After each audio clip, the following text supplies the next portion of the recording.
cuándo es el mejor momento para comprar una casa, siempre la respuesta es hace 5 años. Hoy con el salario mínimo que hay en Canadá, yo creo que no es posible comprar una casa. Hay una cosa muy importante que decir y es que los precios en el último año han bajado considerablemente. Estamos hablando de 20 a 25% en casi todas las ciudades.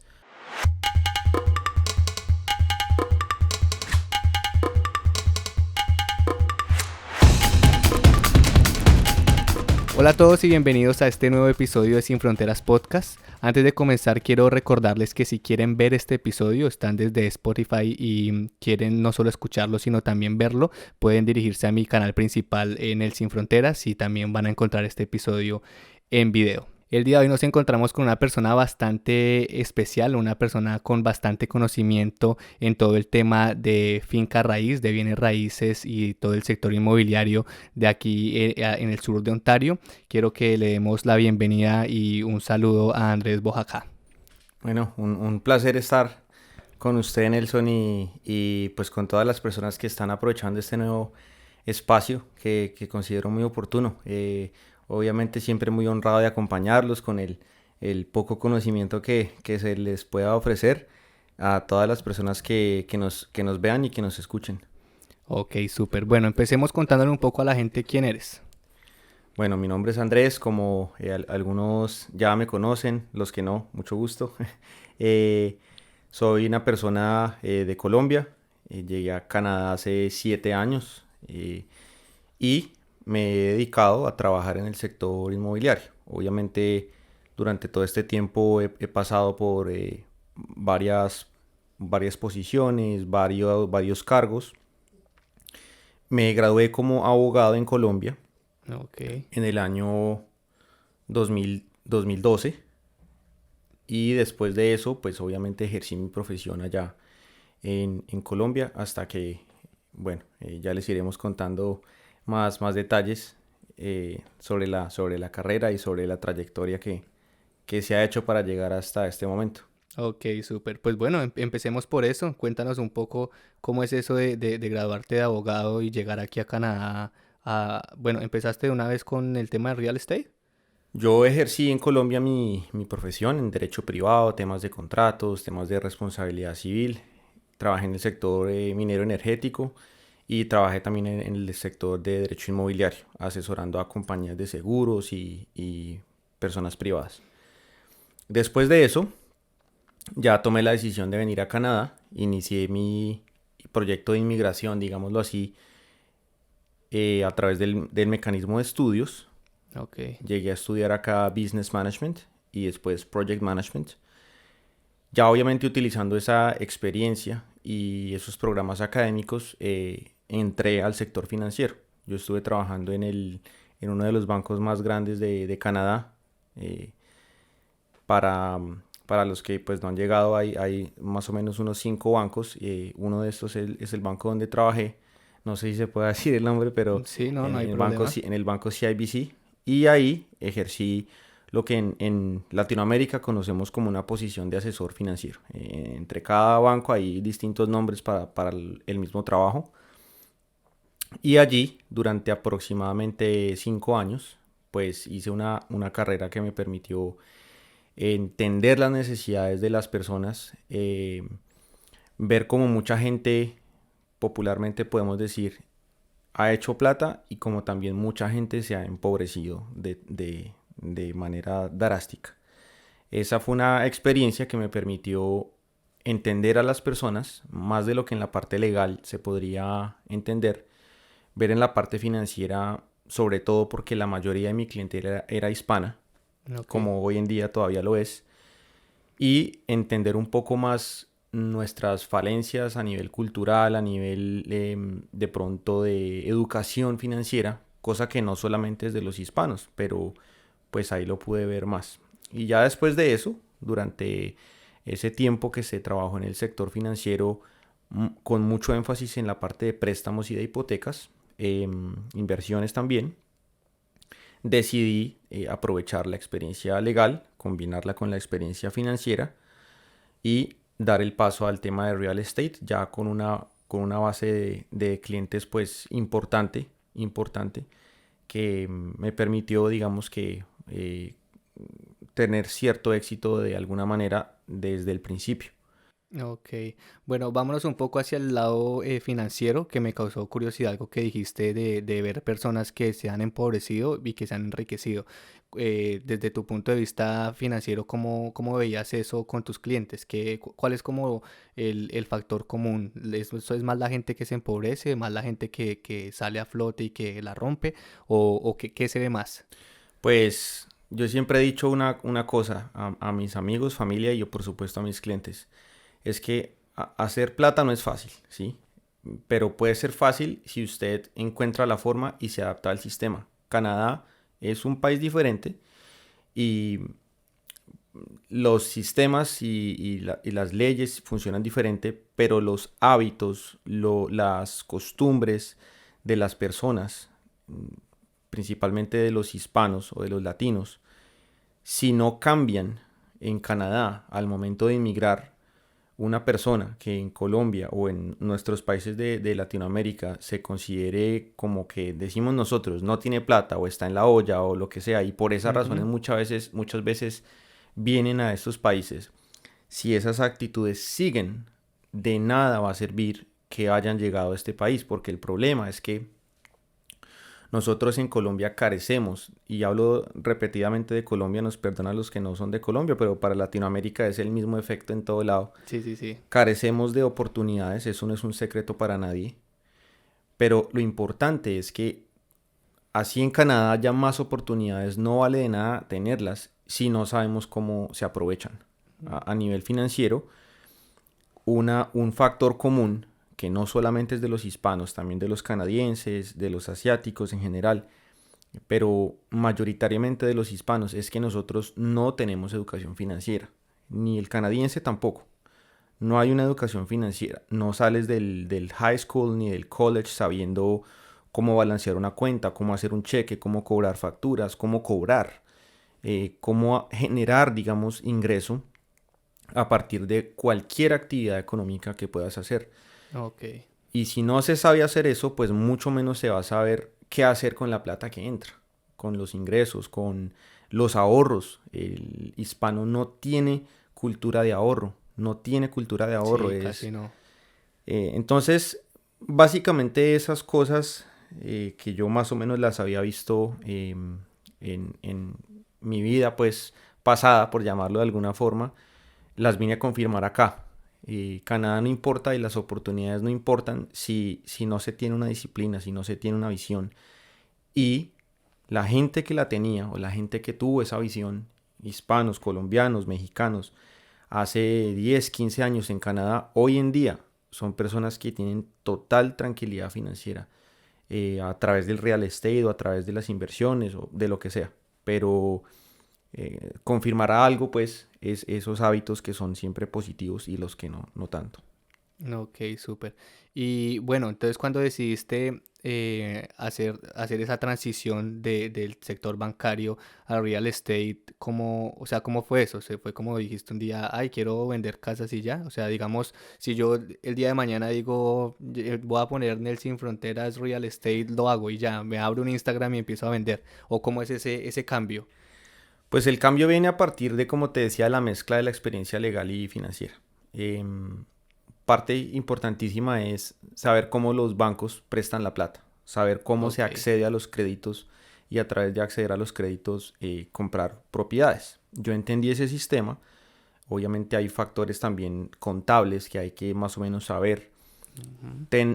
Tuve desde el principio una red de contactos grande a nivel de abogados, a nivel de contadores, de prestamistas, de otros realtors, principalmente de colegas. Hoy en día Julián, que es mi socio, que digamos que nos pusimos a bordo del mismo barco, como se dice, y esa fue, digamos, como el pilar fundamental para decidir tomar el paso.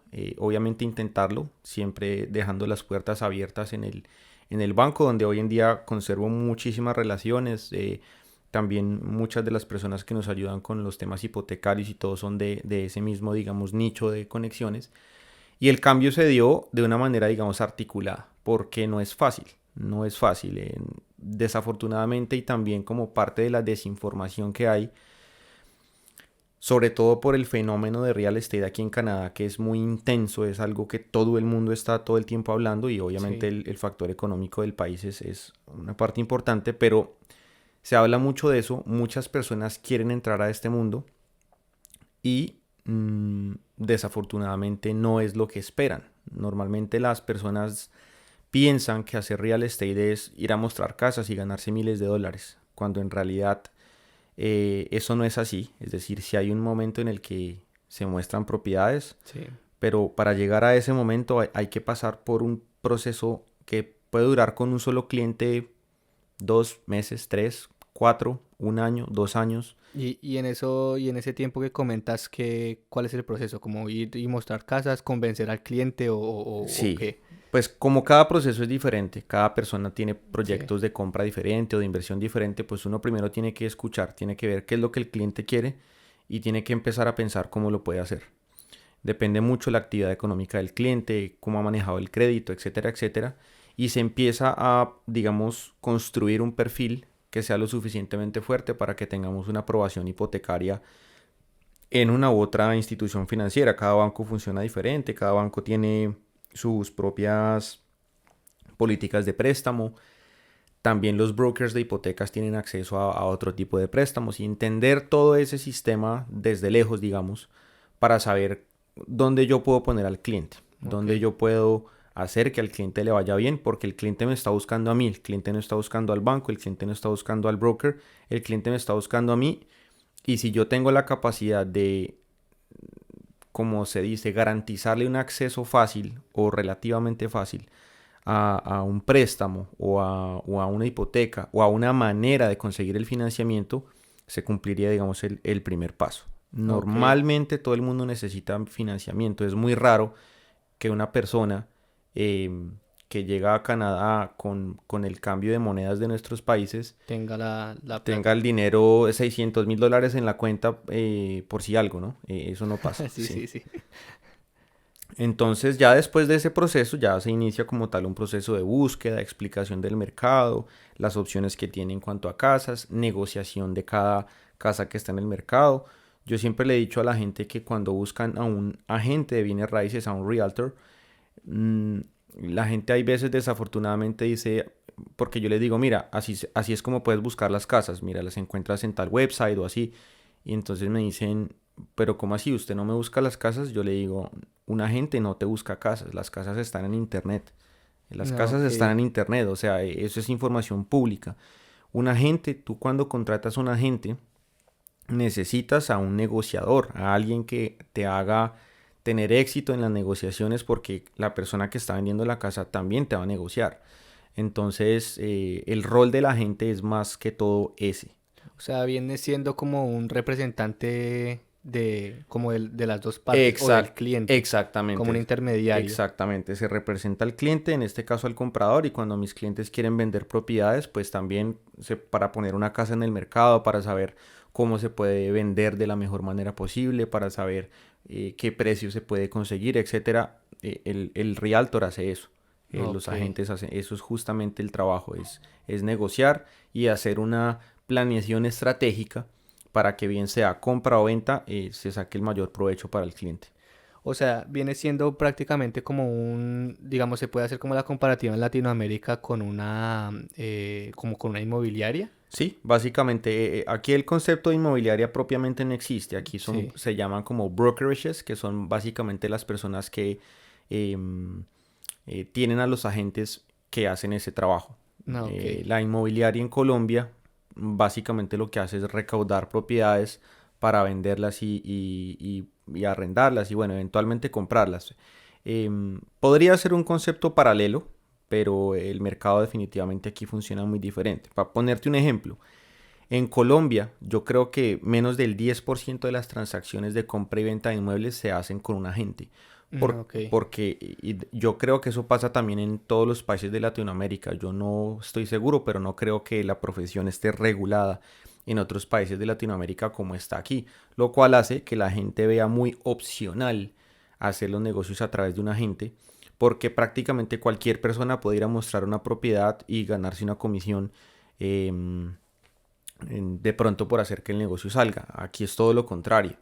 Aquí más del 95% de las transacciones de compra, venta, renta, inversión para residencial, comercial, granjas, tierra, todo lo que usted quiera, se hacen a través de un agente que es el que tiene el conocimiento del mercado y el que le va a ayudar en las negociaciones Ok. para que al cliente le vaya bien.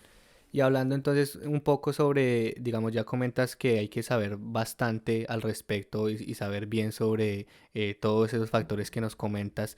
eh, digamos que aparte de eso, ¿qué más hay detrás del real estate? Como te digo, si yo lo quiero hacer, si tú me dices como que ya le advertí lo que conlleva esto, si yo lo quiero hacer, como te digo, abro una cuenta de Instagram y pongo casas o digamos se necesita, no sé, un seguro o inscribirte a algún, no sé, alguna identidad gubernamental o cómo Ok, es. claro, esa es una pregunta muy importante porque, como les venía diciendo, como te venía diciendo, aquí es regulado, ¿sí?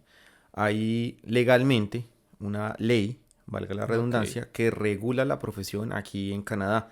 De hecho, esa ley cambió ahorita el 1 de diciembre, antes se llamaba REBA, que era Real Estate Brokerage and Business Act, y eso estuvo vigente durante muchos años, hasta ahorita el 1 de diciembre de este año, que la ley cambió y se llama TRESHA, que es Trust and Real Estate Services Act, o la ley de confianza en los servicios de real estate. ok. Y básicamente lo que hace esa ley es regular la profesión. ¿Cómo se logra, digamos, ejercer la profesión? A través de licencias. Son licencias que hay que tomar en instituciones específicas. Mucha gente las toma. Te digo que en Ontario hay aproximadamente 70,000 agentes registrados Ush, y de esos solamente tal vez, según las estadísticas muy recientes, menos del 5% ejercemos de manera relativamente exitosa la profesión porque no es tan fácil como sacar la licencia y ya. Ahora, técnicamente el concepto que la legislación toma para saber si se está ejerciendo la profesión o no es el concepto de trading. El trade como tal involucra varios conceptos, que es básicamente promover, promulgar, distribuir, facilitar el tema de, digamos, compra y venta de vivienda y representación de clientes. Y ese concepto de trade es que el que utiliza aquí legalmente el gobierno para saber si usted está haciendo trading de propiedades, debe tener la licencia.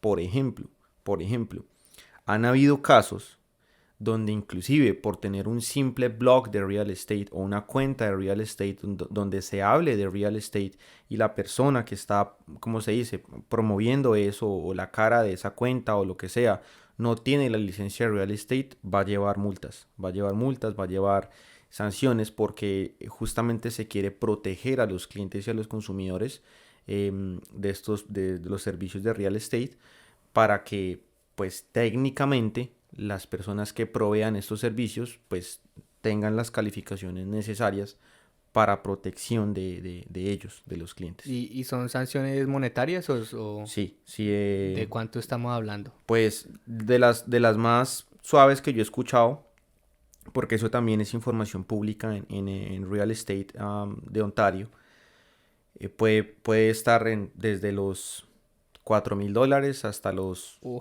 $80,000. O sea, empieza alta la cifra. sí, sí, sí, no es como pagar un ticket de parking porque estás literalmente promoviendo información que puede ser o no confiable basado en que tengas o no la licencia o las calificaciones necesarias. Ahora, eso no quiere decir que no sepas, porque puede que haya mucha gente que sepa mucho de real estate, no tenga la licencia, como también hay muchos agentes que tienen la licencia y pues la verdad no manejan un conocimiento muy bueno.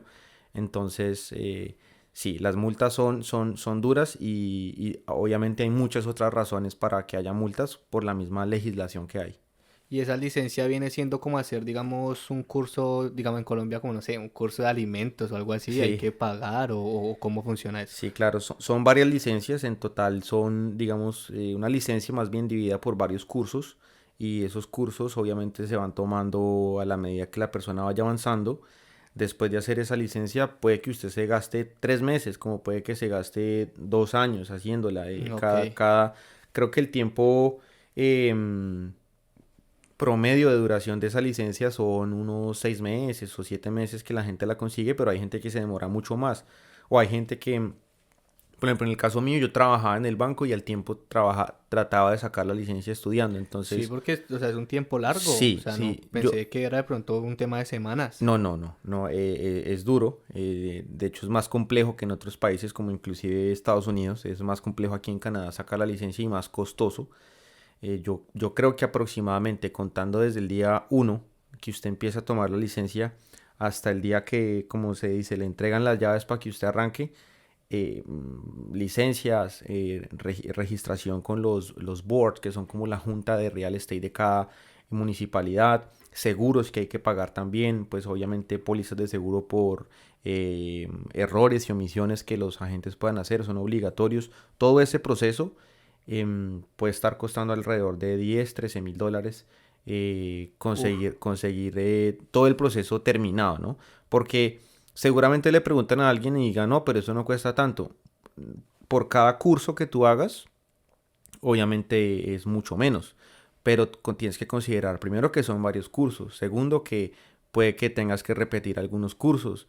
Después de esos cursos hay que pagar, como te digo, registraciones, pólizas de seguros, y aparte después de eso todos los gastos que uno como agente tiene. claro. Entonces, Pero digamos, o sea, lo pagas una vez y ya te sirve de por vida. si no expira, no expira, solamente que se va pagando a medida que uno vaya avanzando, digamos, en el curso. Hay gente que por la misma, de pronto, desinformación dice, bueno, voy a tomar la licencia a ver qué pasa. Y toman el primer curso y dicen, no, esto no es para mí. Pero pues en ese momento no ha pagado toda esa plata, ha pagado Ah, como ok. la porción del curso que tomó, y a medida que vaya avanzando, pues se va pagando lo que el college, aquí es Humber College el que dicta la licencia ahora, que también lo reemplazaron. Antes era Oria College, que era como el colegio de Ontario Real Estate Association, pero eso también lo cambiaron por nuevas políticas. Pero digamos, esos 70.000 que decías ahorita, sí completaron el curso y pagaron esa plata, Claro, claro, sí, pero ellos están casi nadie licenciados. está ejerciendo Exacto, prácticamente. sí, sí.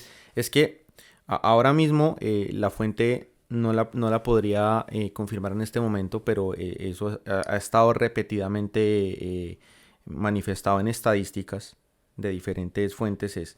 De, de Ontario hay 70.000 agentes registrados, o sea, obviamente pueden aproximadamente, ¿no? O sea, Sí, sí, sí. 70.000.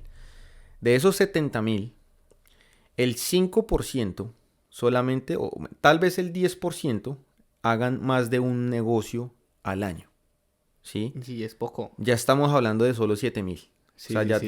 ya te bajaste al resto, ¿sí? Claro, casi todo. Exacto. De ese 10%, el 5%, o sea, la mitad de ese 10%, em, están haciendo más de 5 negocios al año, ¿sí? Es decir, que ya más o menos solo ese 5% se podría decir que vive de real estate. Una persona que haga 5 negocios al año, dependiendo de la zona en la que trabaje y el tipo de negocios que maneje, puede hacer una vida, Ok. ¿sí? Y ya de ese 5%, tal vez el 2% o menos hacen más de 40, 50 transacciones al año, que obviamente pues ya son firmas muy grandes, de muchísimo volumen y experiencia. Y no es una sola persona, sino ya es un equipo No, completo. exacto, normalmente en el real estate la cara es una persona, pero normalmente estas firmas que tienen este desempeño, pues es imposible una sola persona hacer todo ese trabajo. Entonces normalmente tienen un equipo, como efectivamente nosotros con mi socio tenemos, que nos ayudan en varias tareas, en partes del proceso que se deben hacer, y pues que uno no tiene el tiempo ni la logística para poderlo hacer. Entonces sale una persona como en esa estadística, pero siempre se sabe que son personas que, es decir, por ejemplo, hay agentes que están haciendo 500, 600 negocios al año. Ah, no, sí, claro, Eso es imposible. un volumen descomunal, que una sola persona ni siquiera le dan las 24 horas del día para, por ejemplo, firmar todo lo que implica hacer, no sé, 5 o 6 negocios al día. Eso es imposible. ¿Sí? Y bueno, y ya que lo comentas, me gustaría saber ¿te dedicas totalmente a esto hoy en día o tienes tal vez un negocio aparte que soporte, digamos, tu economía personal? Yo obviamente pues en mi casa, que soy con mi familia, con mi esposa Andrea, obviamente ambos tenemos nuestros trabajos. Yo me dedico 100%, como se dice, full time al real estate desde el año 2021 y eh, pues digamos que más bien a partir de ese negocio se han desprendido diferentes segmentos de negocio para mí y para mi familia, los cuales Ok. ejercemos con Andrea, mi esposa. Ella se dedica específicamente a la parte de staging, que es la decoración de casas para la venta. Es decir, ella tiene una firma de decoración y ella le presta servicios a personas que Súper. quieran decorar su casa, pero de cara al real estate, ella se dedica a la parte de decorar las casas que sacamos a la venta Ah, o genial. que inclusive la competencia mía, como se dice, Sí, sí. también se decoran esas casas y pues de eso, digamos, como se dice, hacemos una vida lo mejor posible. Con altos y bajos porque pues hay momentos del negocio como cualquier empresa que son más ocupados que otros, más productivos que otros y pues uno tiene que saber manejar esa parte de la manera más inteligente posible. Y me imagino que, digamos, será como, o sea, tú operas como una persona independiente, entonces digamos que tus ingresos son variables como lo estás Claro. comentando, un mes puede que te vayas en cero, como otro que te vaya súper bien y tal vez otros más donde sea intermedio, o sea, así funciona la cosa. Sí, y exactamente, o sea, no hay nada garantizado y esa es una cosa que de lo que estamos hablando ahorita, otras personas que quieran ser agentes pues no conozcan mucho porque los ingresos son fluctuantes, no se sabe nada, no se sabe nada, pero si no vendes no comes, como se Sí, sí, dice sí. popularmente, y aparte de eso vas a tener más gastos. Una cosa que es importante y es que hay personas que dicen, no, es que me voy a salir de mi trabajo porque estoy gastando mucho en gasolina, estoy gastando mucho en esto y voy a hacer real estate.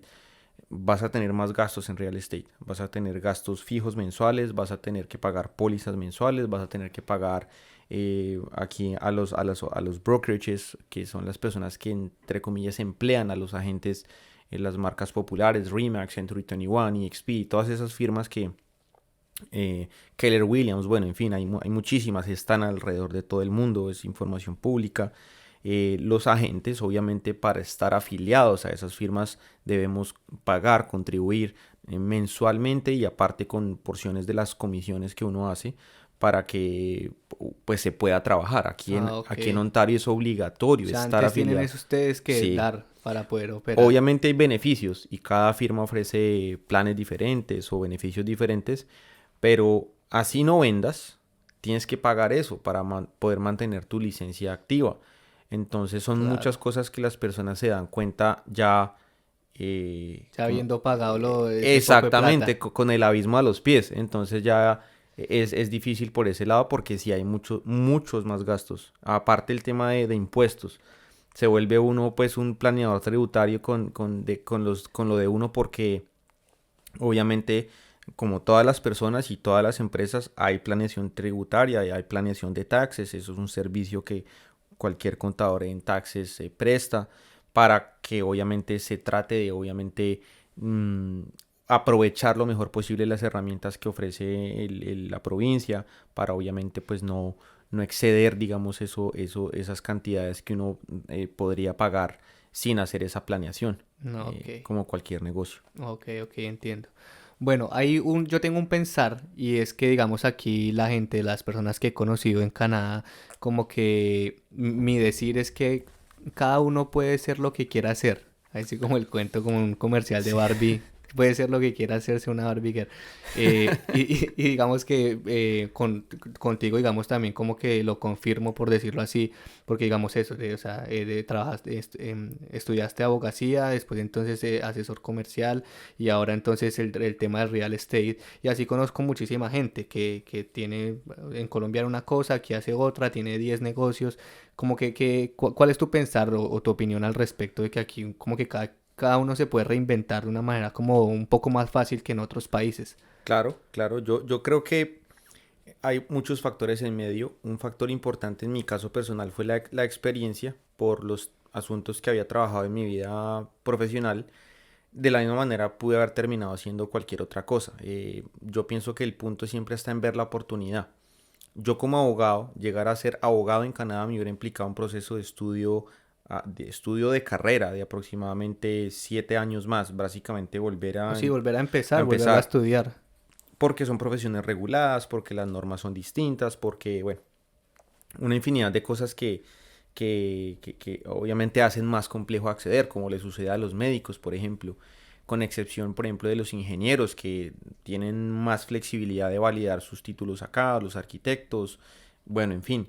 Entonces, al mismo tiempo, así como me sucedió a mí, hay muchas personas que yo conozco que tenían sus profesiones en Colombia, cualquiera que sea, y yo digo que lo importante al momento de la inmigración o de las personas nuevas llegando es saber o tener en la mente que uno tiene que estar dispuesto a todo. Uno tiene que venir con esa mentalidad, no solamente a Canadá, sino a Estados Unidos o cualquier país que usted quiera emigrar, porque obviamente la rigidez en esa mentalidad va a conducir a mucha frustración, va a conducir Ah, a, ok. a depresión, porque el país como tal ofrece muchas oportunidades. Aquí faltan muchos negocios, aquí faltan muchas innovaciones que nosotros en nuestros países, a pesar de ser menos desarrollados, ya tenemos, pero desafortunadamente la manera en la que las personas que llegamos entienden cómo pueden aprovechar esas oportunidades, ahí está la clave. Ah, ok, ok. Yo conozco personas y aquí en el medio de los hispanos, de los latinos, que trabajan en limpieza o en construcción, que nunca hicieron esos trabajos en su vida, en Colombia o en nuestros países, ni lo hubieran pensado hacer. Y aquí llegaron y lo hicieron mejor o no tan bien aprovechado, vieron el negocio y hoy en día encuentras personas que tienen negocios de este tipo, de limpieza, de construcción, de pintura, de carpintería, de plomería, de mantenimiento. Es un rango grande, grande. Y hoy en día conozco a muchos que han tenido la visión oportuna de emprender una empresa. O Ah, sea, ok, no sí, sí, es... sí. Porque es que pasa mucho con las personas que se quedan en Colombia y a mí no me pasó, pero conozco de miles de historias que, pero ¿cómo así usted se va a ir a Canadá a limpiar? ¿Usted se va a ir a Canadá a pintar? ¿Cómo así? Pero si usted es, bueno, las tradicionales carreras Abogado, por ejemplo. usted es abogado, ¿por qué se va a ir a eso? Y después de que pasan años de esfuerzo, de sacrificio, pero no tan, sobre todo de trabajo duro, pero también de trabajo inteligente, porque sabes que siempre dice, don't work hard, work smart, Ah, ok, sí, que sí, es sí. básicamente trabajar inteligente, no No trabajar duro. duro. Ujú. Es definitivamente la expresión de esta experiencia de muchas personas que han aprovechado la oportunidad y bueno, pues hoy en día tienen negocios muy, muy prósperos eh, en algo que totalmente nunca hubieran pensado. Y hoy en día hacen retrospectiva de lo que hacían en Colombia o de lo que su familia los vio haciendo y dicen, no, súper bien, o sea, aprovechó la oportunidad Claro, y, claro. y ahí están. Simplemente saber cómo aprovechar la oportunidad. Ok. Bueno, volviendo al tema de real estate, que esta industria qué tan competida es, a pesar de que ya hablaste de cuánta gente está ejerciendo, qué tanto se siente como digamos esta competencia, por decirlo así. Pues mira, como en todo, ¿no? Hay competencia. Yo creo que en el real estate es una de las carreras que más competencia hay, empezando por el número de agentes que te dije ahorita. Evidentemente es una carrera que se puede aprovechar muy bien, que puede ser cierta manera lucrativa y es un trabajo que a mí en lo personal, y esta es una discusión que hemos tenido con mi esposa y con mi familia muchas veces, es que una de las cosas más gratificantes es ayudarle a la gente también, de que uno está apoyándolos en una meta tan grande como es comprar una casa o conseguir una casa en renta, bueno, en fin. Pero la competencia, pues digamos que yo le digo a mis clientes que pues como puedes ir a un restaurante A o un restaurante B, o te puedes comer una hamburguesa en Burger King o una en McDonald's. Aquí puedes ir con un agente o con otro, ¿sí? Ok. Si hay exclusividad, si Va en hay... gustos. Exacto. Y pues obviamente los clientes que han trabajado con uno, por lo general, se quedan trabajando con uno porque pues les ha ido bien o como en cualquier servicio, como cuando uno va a un doctor y es ese doctor el que le gusta, siempre el que... Entonces la competencia existe, pero y es grande, pero hay que también saber diferenciarse de la competencia con muchos factores. Por ejemplo, si usted está en un nicho de servicio o en un nicho cultural o tiene un idioma que le sirve a cierta clientela o un conocimiento que le sirve a cierta clientela. O, por ejemplo, en el caso mío que vine de los bancos, tenía clientes de ahí, del sector financiero. Em, He escuchado muchas historias de éxito de agentes que han salido del sector de telecomunicaciones y de su anterior trabajo empezaron a conseguir también clientes, que es el reto más grande, porque muchas Claro. personas sacan la licencia y no tienen clientes y no No tienen conocen gente y eso. exactamente y no tienen de dónde sacarlos, porque irse a golpear puertas hoy en día es Sí, no, tal nada que vez el ver. peor método de ventas que existe. Todavía existe, pues, pero yo no conozco un solo agente o por lo menos un agente exitoso que todavía ande por ahí haciendo eso, porque a la gente no le gusta que le vendan. O sea, a la gente no le gusta que la llamen a venderle cosas, a la gente no le gusta. Entonces, la magia, digo yo, siempre está en convertir eso en una necesidad para que uno sea la necesidad, para que las Claro. personas lo busquen a uno y uno obviamente pueda proveerles la asesoría que se necesita. Work smart, not hard. Es cambiar el chip de español a inglés, lo que decía ahorita. Básicamente sí, esa es la competencia y hay que saberla manejar. Tú dices que, digamos que normalmente los clientes que digamos, compran algo contigo, hacen algún tipo de negocio contigo, se quedan. Pero pensaría yo que, pues, cada cuánto uno compra una casa, ¿no? No compra uno casa cada ocho Claro, días. claro. Entonces, me causa curiosidad que dices que se quedan, como así Claro, que... porque ten en cuenta que hay varias formas de aprovechar esa rotación de clientes, digamos. Un cliente compra una casa una vez, pero hay clientes que sí compran, por ejemplo, una casa al año.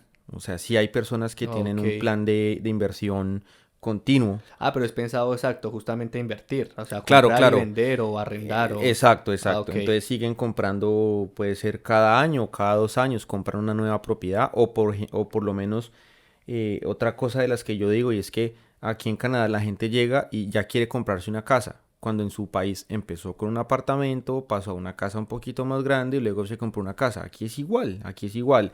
Compra un apartamento y entonces al cabo de 2 años quiere de pronto comprar una casa más grande o vender ese apartamento y comprarse una casa más grande. Entonces en un tiempo, digamos, por decir 5 años, el mismo cliente puede resultar haciendo entre 1 a 5 negocios Ok, por ok. diferentes razones, por Ya, ya, diferentes ya. razones. Entonces, básicamente así gira como el círculo que pues poco a poco se va expandiendo porque hay otra cosa importante y es que cada cliente que uno hace no es solamente un nuevo cliente, sino es también una nueva fuente de referrals. ¿Sí? O Ok. sea, cada cliente que tú tienes que haya tenido una buena experiencia va a hablar con sus amigos, con su familia. Como dice el dicho, dígale a tres y que cada uno de esos le diga a tres. Ok, el Sí, voz a voz. exacto. Eso es inevitable. Digamos que, de hecho, otra de las cosas que de lo que estamos hablando ahorita está medido, está en estadísticas, que un agente, después de que supera el tercer año de manera sostenible, sí, o sea, de un agente nuevo que empieza más o menos adelantado, con más o menos conexiones, lo que sea, que supera el tercer año full time, ya ha creado un negocio sostenible. O Ok. sea, prácticamente ya dependería de un error o de un evento de la vida, pues desafortunado, o simplemente De de la salirse y... renuncia, exacto, Ok. para decir que ya no quiere ejercer más. Pero al partir del tercer año se considera un negocio sostenible que ya, pues, como se dice, hasta que usted quiera. Ok, re bien, re ¿Mm? bien. Cuando yo llegué aquí a Canadá, hubo algo muy particular que me pasó y es que yo los primeros días que llegué empecé a ver vallas publicitarias, buses, estaciones de bus, sillas, mejor dicho, imágenes de personas por todo lado. Y pensé que era como Latinoamérica, que tal vez estaban en elecciones de política o todo eso. Parece. Porque hay tanta publicidad y digamos, ¿por qué hacerlo? Porque es tanta como la contaminación visual que hay con todo este To- tema de real estate. Todos buscan clientes, hasta los políticos, dicen por ahí. Mira, aquí en Canadá el fenómeno de real estate es intenso, Demasiado, siento yo. es algo que es un fenómeno, se puede decir, para bien o para mal. En eso hay mucha gente y la mayoría de gente que habla mal del real estate es porque desafortunadamente nunca han podido o no han querido construir nada en ese aspecto. Pero las personas que lo han sabido aprovechar, bien sean agentes o clientes, lo han hecho muy bien, lo han hecho muy bien. La razón es, hay un comparativo muy grande en ese tipo de publicidad y en ese tipo de marketing o de estrategias de marketing con lo que pasa en Estados Unidos con los abogados. Si usted va a Estados Unidos, prácticamente que a cualquier estado, usted se va a encontrar con una realidad similar con los abogados. Es decir, los abogados son los que usted va a ver por todo lado en vallas publicitarias, en los benches del paradero del bus, en los bus stops, bueno, en social media, que hoy en día pues está en todo lado. Y aparte cuando usted está vendiendo una casa, pues usted le pone su aviso, su logo, lo que Sí, sea. sí. Entonces, son mercados, digamos, similares. Y una de las formas, digamos, más tradicionales de hacer real estate o conseguir clientes, pero más que conseguir clientes, yo siempre he pensado que ese tipo de publicidad sirve como para siempre marcar una presencia en el mercado, se acude a ese tipo de métodos. Es decir, yo te puedo hablar de agentes absolutamente exitosos en Canadá. De hecho, a nivel de Remax, que es la oficina para la que yo trabajo o con la que yo trabajo, em, hemos tenido por los tres últimos años el agente más productivo del mundo en Rimax. O sea, sabes que Rimax es una marca que está como en 70 países, Uy. ¿sí? ¿Sí? Y el agente más productivo de Rimax en el mundo está aquí en Cambridge, Ontario. Está aquí Oh en my Cambridge, God. ¿sí? Y él, te puedo asegurar que en algún momento no va a aparecer en ningún bus.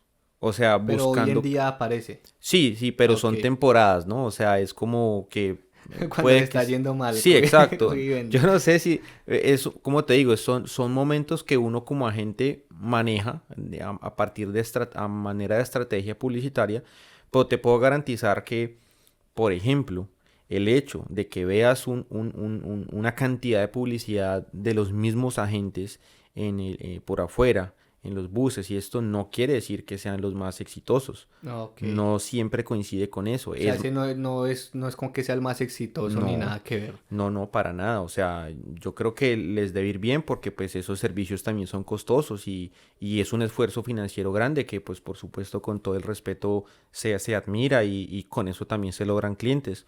Pero cuando te estoy hablando de que de 70.000 agentes, y bueno, vamos a decir, de 7.000 activos, tú no ves 7.000 agentes en las Sí, no, vallas, no, ni en los no. buses, ni Muy nada. pocos. Muy pocos y muy seguramente haya agentes con mejor o mayor desempeño que los que están ahí. Obviamente, te repito, no es es decir, estos agentes que hacen estas estrategias, nosotros lo hacemos, es algo normal, como en cualquier profesión que esté dependiendo del mercadeo y de conseguir clientes.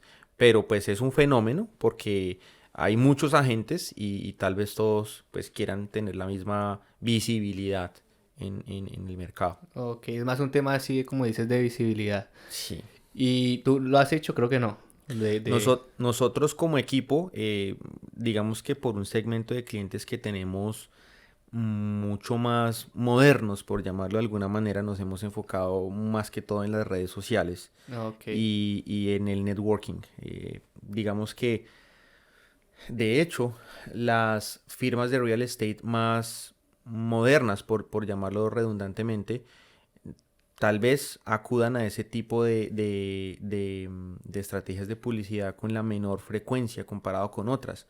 ¿Por qué? Porque es un costo que le estás agregando a tu negocio. No quiere decir que sea malo, puede que sea malo como puede que sea bueno, Más depende. que costo se podría llamar como una inversión, mejor. Puede ser una inversión, pero puede que de esa inversión no te salga ningún cliente o un cliente que te deje menos retorno que lo que te costó hacerlo. Entonces al final se Bueno, termina sí. convirtiendo en un gasto. eh, y por como te digo, hoy en día los medios digitales definitivamente han ayudado muchísimo a que, por ejemplo, agentes como yo, como mi socio, como muchos colegas contemporáneos y con una clientela relativamente contemporánea, nunca estén pendientes de eso. Nunca estén pendientes. Hoy en día, por ejemplo, una persona que trabaje desde la casa no va a tener la misma posibilidad de ver ese mercado en la calle que una persona que sale todos los días para la oficina, Ok, ¿sí? sí, sí, sí. Entonces, es más pensando en el tipo de clientela que uno quiera llegarle. Pero digamos, no descartas tampoco la posibilidad que de No, pronto en no. algún punto... Sí, claro, es algo que en cualquier momento podría ser una estrategia normal de mercadeo, normal, es absolutamente normal.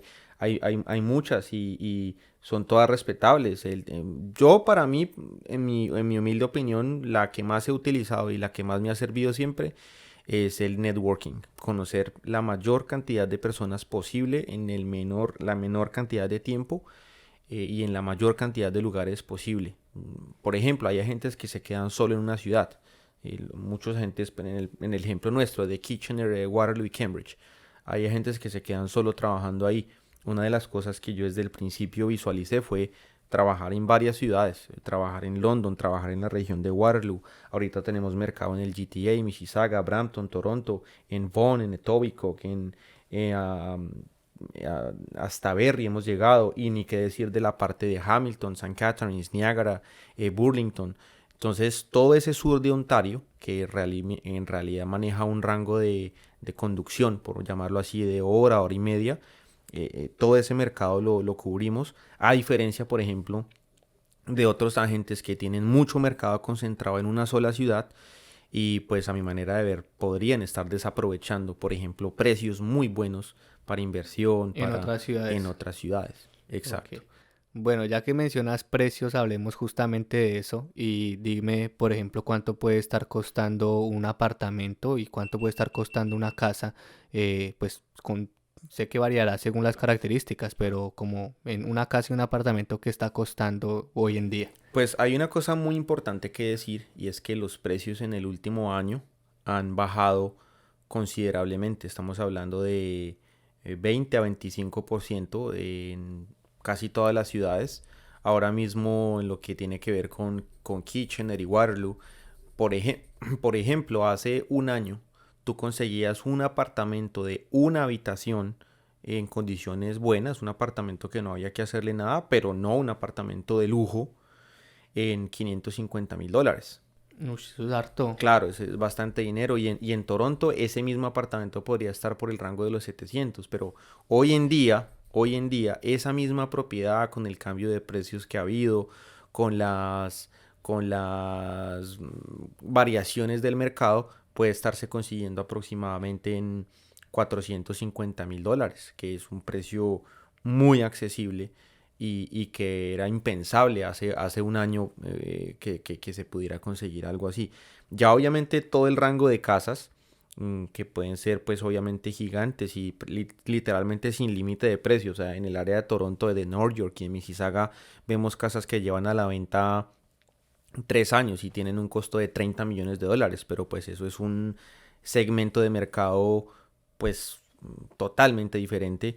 Pero pues hablando de una casa relativamente grande, de 3 habitaciones, 2 baños, garaje, va a estar en el rango de los 650,000 a los $900,000. Digamos que van a variar muchos factores, año de construcción, que tenga más o menos modernidad, más o menos renovaciones, pero ese sería un rango digamos que realista. Ahora, te estoy hablando de los precios de Kitchener y de Waterloo, ¿right? Ok. Ahora mismo en London y en el área de Niagara se encuentran precios mucho más bajos. Tú puedes encontrar una townhouse desde $400,000. Oh, Son bien. precios Lo muy que acá, buenos. o sea, Un casi que lo de un apartamento, apartamento, sí. exacto.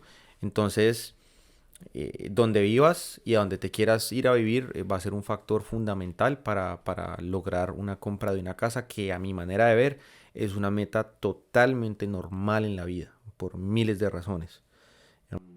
Pero y bueno, siento yo que digamos también varía mucho el costo y que ha aumentado ahorita muchísimo por todo el tema de la inflación, ¿no? Ahorita está bastante alto todo este tema y está disparadísimo, pero digamos, hay mucha diferencia con, por ejemplo, a cuando tú llegaste hace 7 años, ¿hay diferencia o como que se han mantenido los precios? Por lo general, los precios en real estate siempre tienden a subir, como los precios de todo, o más Ok. bien de las inversiones relativamente estables, ¿cierto? Hay un dicho por ahí que dice que cuando es el mejor momento para comprar una casa, siempre la respuesta es hace 5 años. Siempre, Ok. esa es algo que popularmente se dice, se repite. Y el tema es que, pues, la variación de precios se ha visto. Yo llegué aquí en el año 2016, si la memoria no me falla, y obviamente los precios eran muy bajos comparados a lo que hay hoy en día. Podría casi que decirse que el doble o un poquito menos del doble. O sea, esa casa que comentas de, digamos, 700.000 hace 2016 podría Podía estar costar en... $450.000. Uy, Sí, claro, sí. ha aumentado la mitad Dependiendo prácticamente. de la zona, ¿no? Dependiendo de la zona, dependiendo de qué valor se le haya agregado. Pero yo digo que la inflación, sí, en realidad lo que ha ayudado es a que los precios bajen, porque la inflación por lo general va conectada con el costo de prestarle dinero de los bancos, de conseguir dinero prestado. Ah, ok. Entonces, cuando es más difícil conseguir dinero prestado, cuando es más difícil pagar una hipoteca, pues es más difícil endeudarse y los vendedores van a tener que, como se dice, aguantar que la gente ya no vaya a estar dispuesta a dar la misma cantidad de plata por una casa.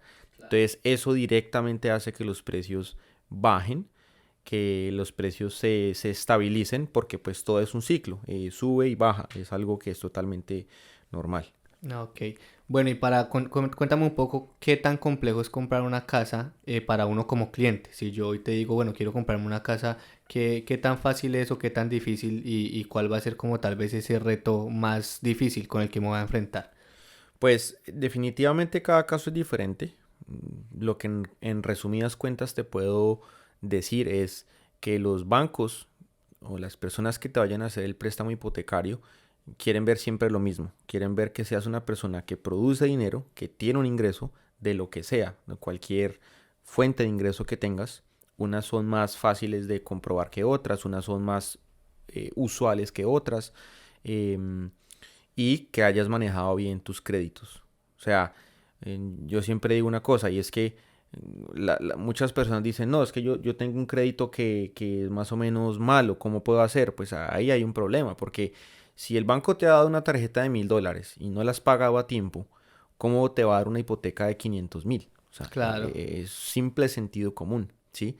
Entonces, los ingresos que hagas, eh, ¿Y tiene que ser alguna cifra en específico o...? dependiendo del tipo de casa que quieras comprar. Muchas veces o lo normal es que la gente diga, quiero comprar, ¿para cuánto me alcanza? Y ya, Ah, y se ok. empieza a buscar. Em, pero pues digamos que obviamente hoy con el salario mínimo que hay en Canadá, yo creo que no es posible comprar una casa a menos de que haya dos personas trabajando. Estamos hablando de que puede que tengas un salario digamos, household, que es la pareja, pues, o dos personas que iban juntas, de alrededor de 60, $70.000 juntos. Con eso, Al año, ¿no? Aclarar sí, al año. al año, sí. Con eso, pues, y de pronto con algunos ahorros que se tengan, ya porque eso es lo que va a ser tu cuota inicial, que es muy importante también, puede que puedas entrar al mercado, obviamente con una propiedad lo más económica posible. Estamos hablando de 320, 350. Y pues ya depende de que la persona pues esté buscando eso. La dificultad depende de cada caso, pero más bien lo que ha hecho que para algunas personas sea más difícil que para otras es los ingresos, los ahorros y que no hayan sabido utilizar el crédito correctamente. Hay personas que les encanta pagar, por ejemplo, cuotas de carros carísimos, ¿sí? Y el carro en sí siempre se va a estar depreciando. y esa cuota de ese carro te va a estar quitando capacidad de crédito para comprarte una casa, que es algo que por lo general incrementa en valor. Ok. ¿Sí? Entonces la capacidad de crédito o la capacidad de endeudamiento es lo que el banco siempre va a estar fijándose para saber a cuánto puedes calificar en un préstamo hipotecario. Si de esa capacidad de endeudamiento te llevaste la mitad pagando un carro de $100,000, eso es decisión tuya. Puede que pagues el carro bien, puede que estés pagándolo cómodamente, pero te está limitando en la capacidad de crédito que le podrías asignar a un bien que va a incrementar en precio. Ok. Y bueno, dando ese ejemplo que digamos, si por ejemplo yo tengo una tarjeta de 1000 y ya la pagué, por ejemplo, le he hecho un buen manejo, ¿solo con ese, digamos, historial crediticio sería suficiente? O Se hay que puede, de pronto tener más tarjetas se o puede, no sé? se puede. Desde que tú hayas utilizado bien el crédito, de hecho, los bancos cada vez están viendo más con buenos ojos, como se dice, ese tipo de perfiles.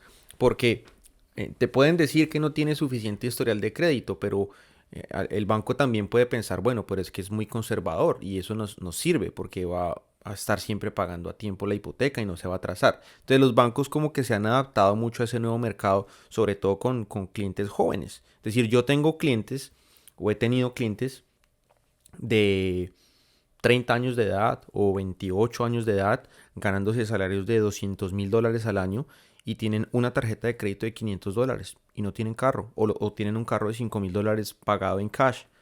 Entonces, ¿Y con casas de cuánto? O sea, ¿qué no una, casa compraron? pueden, pues con ese salario pueden comprarse una casa de $900,000 esa sola persona, ¿sí? Sí Harto. tiene buenos ahorros, claro. Entonces ahí está el punto que depende mucho de la persona, depende mucho de cómo haya aprovechado la oportunidad de invertir, de moverse con sus ingresos y sus ahorros. Y pues ahí ya va a depender mucho de lo que quieran hacer. Pero hay casos de todos. Asimismo, esa persona puede ni siquiera tener carro, puede que le encante andar en bicicleta, por ejemplo. Y nunca te vas a imaginar que tenga una capacidad de compra tan grande.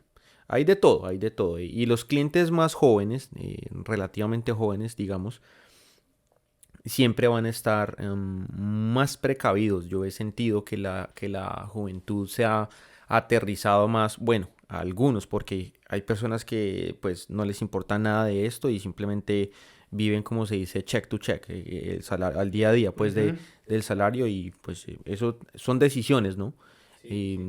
Pero por lo general esas son las personas o la sociedad o las partes de la sociedad que siempre se están quejando porque no hay oportunidades o porque nunca van a poder comprar. Pero cuando uno se pone a mirar los numeritos, ya tú te das cuenta. ¿Por qué? Porque obviamente es más fácil vivir así. Es más fácil vivir así. Es el pensamiento a corto plazo. Es el pensamiento en demostrar que tengo más, en demostrar que tengo lo mejor. Y lo que tienes es una cuenta en números rojos hace años y de ahí no te va a sacar nadie. O sea, tendría que cambiar una realidad muy grande de tu vida para que eso se arregle. Y hay personas, pues, que son totalmente diferentes, como te venía diciendo Todo ahora. lo contrario. Sí, exacto. Bueno, de aquí a modo de curiosidad, ¿cuál ha sido la casa más costosa que has vendido? O que algún cliente haya comprado. Sí, sí, el año pasado, en el 2022, vendimos una casa aquí en un pueblo pequeño que se llama New Hamburg, que se vendió por un valor de millón y medio, De dólares sí, canadienses. dólares canadienses, y obviamente es una casa que en Toronto hubiera costado 4 millones, Uy, qué ¿sí? Pero, diferencia. pero por ejemplo, la sola cuota inicial para una casa de 1.500.000, para una casa de 4 millones es diferentísima. O sea, podemos estar hablando que para comprar la casa de 4 millones tienes que tener ahorrado por ahí 1.200.000 en la cuenta bancaria para O que sea, un le banco. pagaste, o sea, para entregar prácticamente. Claro, pero te faltan 3 millones de hipoteca. El banco no te va a financiar 4 millones, eso no es tan fácil, ¿sí? Aquí, pues esa casa, obviamente, una casa grandísima, bonita, para una familia grande, una casa nueva relativamente, de un precio alto, pero pues también muchos factores. La persona compra una casa así pensando en que necesita una casa grande, en que necesita quedarse muchos años viviendo en esa casa y que también fue en un momento peak del mercado cuando las casas todas estaban O sea, eh, antes incluso le salió barato. Sí, Yo, se puede decir. entre comillas, se puede decir que le salió caro porque la compró en el momento, digamos, más alto del mercado, Ah, ok, ya, pero ya. era lo que todo el mundo estaba comprando en ese momento. Es como cualquier cosa que tú compras, puede estar más caro o más barata en cierto momento del año, por ejemplo. Pero sí, en resumidas cuentas, ese ha sido el ejercicio. Obviamente, pues hemos vendido muchas casas sobre el rango del 1.100.000, 1.200.000, los 900.000. Son rangos pues muy similares, pero para responderte tu pregunta curiosa, como se dice, ese ha sido el ejemplo más grande, pues que en lo personal a mí me ha tocado. ¿Y esa persona cuánto tuvo que dar de cuota inicial de...? En este momento yo creo que él tenía ahorrado como unos 350.000 aproximadamente y con eso pudo hacer la compra. Ok. Obviamente también venía de la venta de otra casa. Entonces, Ah, claro, ahí obviamente, recuperó. exacto, o sea, es un juego de ajedrez con lo que tú vendas, le ganes en una propiedad y puedes ir a comprar otra pues de más costo. Bueno, ¿y qué consejo le puedes dar a las personas que pues, escuchando esto están interesados en comprar una casa? ¿Cuál es como ese primer que tal vez ya has dicho sobre el tema de manejar bien un crédito y demás, pero cuál sería lo... Pues para mí, en lo que yo he visto, en mi vida personal, en la vida de mis familiares, amigos y clientes y personas conocidas, de todo ese nicho de personas, yo creo que el mayor consejo que yo le puedo dar a una persona es que ahorre. Que ahorre, pero que también invierta, ¿sí? Se dice que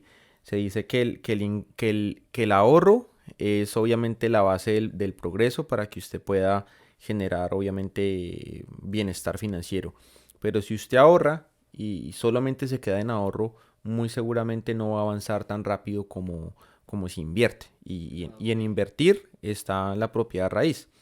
No, para mí, no existe una cuenta de ahorros más rápida que la valorización de una propiedad. Si yo tengo eh, 30.000 dólares, 40.000 dólares y los pongo en algún producto financiero, es muy posible que esos 30 o 40.000 dólares no me crezcan tan rápido como crecerían invertidos en una casa. Que al cabo del tiempo te van a representar ganancias de 10, 20%, bueno, del porcentaje que sea. Una cuenta de ahorros, ni por más promoción que haya, te va a dar una rentabilidad tan grande. El ahorro, la inversión, la organización financiera y yo creo que son los consejos más grandes que hay, pero definitivamente siempre, siempre vivir por debajo de sus propios medios. Que si vives con 2.000 y te ganas 10.000 y pasas a ganarte 30.000, bueno, poniendo números planos, ¿no? Si ganas 10.000 y te gastas 1.000, que cuando te ganes 30.000 te sigas gastando 1.000, Los te mismos sigas 1000. gastando 1.000, o sea que tú siempre tengas la disciplina, que es lo más difícil de tener, porque en algún momento ya no vas a tener que estar buscando más ingresos, ya no vas a tener que estar buscando crecer más o trabajar más o, bueno, diferentes metas que pueden haber. Eso es el consejo más grande que yo le puedo dar a cualquier persona. Yo he visto que todas las personas que han practicado esa disciplina siempre están bien de plata, siempre están, o sea, en la vida la plata no lo es todo, pero es un aspecto muy importante. Claro, claro. Es un aspecto muy importante. O sea, si tú tienes dinero, muy seguramente tu vida no va a ser perfecta, pero vas a tener manera de Una solucionar muchas tranquilidad. cosas. Vas a Oh, tener sí. manera de solucionar muchas cosas. Pero si tú no tienes dinero, muy seguramente vayas a tener muchos problemas, muchos, muchos problemas familiares, emocionales, pues estamos en un país donde la salud es gratis, pero hay veces hay que pagar cosas. O si estás en un país que la salud no sea gratis, hasta por falta de plata te puedes enfermar, hasta te puedes morir. O sea, son más los problemas que trae no tener dinero que los pocos problemas que el dinero no puede solucionar, como dicen los de las tarjetas. Obviamente hay cosas que pues van mucho más allá de tener dinero, pero pues de cualquier manera sí es algo que te va a garantizar o te va a ayudar a solucionar muchas cosas. Ok, ok. Probablemente a la siguiente pregunta vas a decir que sí, porque te conviene, pero o sea, ¿tú personalmente recomiendas comprar casa? Si yo, pues porque digamos, yo lo pienso y yo digo, pues la gente que conozco va a quedar endeudada 25, 30 años o tal vez más. Y yo digo, pues, o sea, digamos, a mi pensar hoy en día, digo, o sea, voy a llegar a los 50, 50 y algo si comprar la casa hoy, pues endeudado. Entonces es toda la vida pagando cuotas, no sé de cuánto o sea, yo lo que te digo, y probablemente vas a decir que sí porque es tu negocio, Y el pero sentido común sí lo indica, o sea, cualquier persona, es más, hasta yo, antes más que entrar en este negocio, pero antes de conocer este negocio, yo pensaba similar, y es tan sencillo como esto. Siempre que alguien, y me ha pasado que hay clientes que terminan siendo mis clientes después de ser, ¿cómo se dice?, contradictores, ¿sí? ok. Esa es una magia hermosa que uno dice, yo tenía razón, y lo Sí. estás viendo. Es la pensión pública en Canadá, o sea, la pensión de retiro, ¿sí? O el Canada Pension Plan, eh, está hoy en día en un promedio variable, pero en un promedio de $900 al mes. ¿Qué quiere decir? Que cuando tú tengas 62, 65 años o el día que decidas retirarte, si acumulaste una cantidad de dinero promedio durante 30 años de trabajo, eso es lo que vas a recibir mensualmente. Okay. Compáralo con el costo de vida de hoy, ¿sí? Claro, Ya no cuadra, ¿sí? Compáralo con que solamente para pagar una renta ya ni siquiera te va a alcanzar. Muy seguramente ese dinero hoy en día solo te alcance, y eso dependiendo del tamaño de tu familia, para hacer mercado. Entonces, yo pienso lo siguiente: ¿usted prefiere retirarse con 600 o 700, bueno, vamos a decir $900 al mes? ¿O usted prefiere retirarse con la renta que le está dejando una propiedad de $3,000 al mes? Más esa pensión que usted se la gana por derecho. Entonces, esa matemática es simple. Y si usted puede pasarse, como dices tú, pagando esas cuotas durante años y años, que al final pueden pensarse más bien como un ahorro voluntario que tú estás haciendo, okay. y puede que ni siquiera nunca vivas en esa propiedad, porque hay personas que de hecho compran propiedades que no es donde idealmente quisieran vivir, pero saben que eso es un ahorro, eso es una cuentica de ahorros que siempre va a estar disponible y que en algún momento va a estar paga. Porque también piensa que tú puedes, por ejemplo, de la nada tener un ahorro más grande y ponérselo a la hipoteca que estás pagando ahí y avanzar en los años. Entonces ya la casa no la vas a pagar en 25 o en 30 años, sino la vas a pagar en 15 o en 20, Okay. dependiendo de qué tantos pagos hagas, ¿sí? Y vas a tener esa renta libre, después de X número de años. Entonces, ahora, súmale a eso que muchas personas que somos inmigrantes, por ejemplo, piensan en que en su momento de retiro se van a vivir a sus países, de vuelta, ¿cierto? Ujú.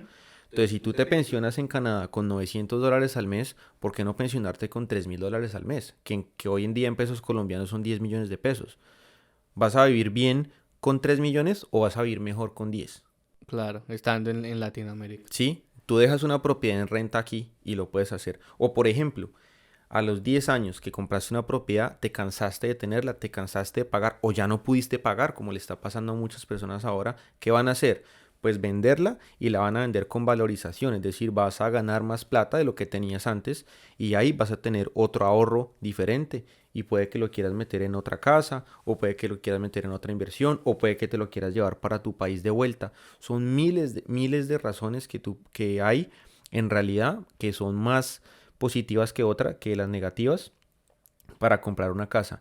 Yo qué puedo pensar, como se dice, para poner una respuesta sensata de algo que podría ser no tan bueno de comprar una casa, pues que hay que jugar con el mercado. Como cualquier cosa, sube y baja de precio, y puede que no todas las personas estén, como se dice, con el aguante de ver eso. Porque hoy en día hay muchas casas que han bajado de precio, y así el cliente no quiera vender ahorita o no necesita vender, ya está asustado. Claro. Pues eso no es así, es decir, siempre hay clientes que me llaman y me dicen, uy, pero es que la casa ha bajado mucho, ¿usted quiere vender? No, bueno, Entonces tranquilo. entonces, o sea, ya, es así de simple. Podría ser uno de los factores negativos, obviamente el desconocimiento, una casa que no se compre bien, que se compre con problemas estructurales, que se compre con... te va a traer problemas. ¿Por qué? Por Y más desconocimiento. gastos. Claro, exacto. Es más de evitar los problemas en esa decisión de compra, lo que te va aprovechar, lo que te va a hacer aprovechar todas las ventajas que tiene comprar una vivienda. No tiene que ser la casa gigante de los sueños, no tiene que ser el... Porque como te digo, muchas veces la gente compra y nunca ni siquiera vive ahí, pero sí está aprovechando una inversión que es una mina de oro, si quieres que sea. Claro, súper. Bueno, ya estamos aquí por terminar y antes de eso quería preguntarte si qué tanto conoces del mercado también de Estados Unidos y brevemente contarme o según tu pensamiento en dónde es mejor invertir o cómo o en dónde funciona mejor el mercado con todo este tema del bien raíz. Pues yo creo que depende de las metas de cada persona, porque hay personas que, por ejemplo, compran en Estados Unidos porque allá haya más turismo, de pronto en estados como Florida o algo así. De hecho, con mi socio trabajamos clientela también allá, él está radicado en Florida, pues justamente para este tipo de inversiones.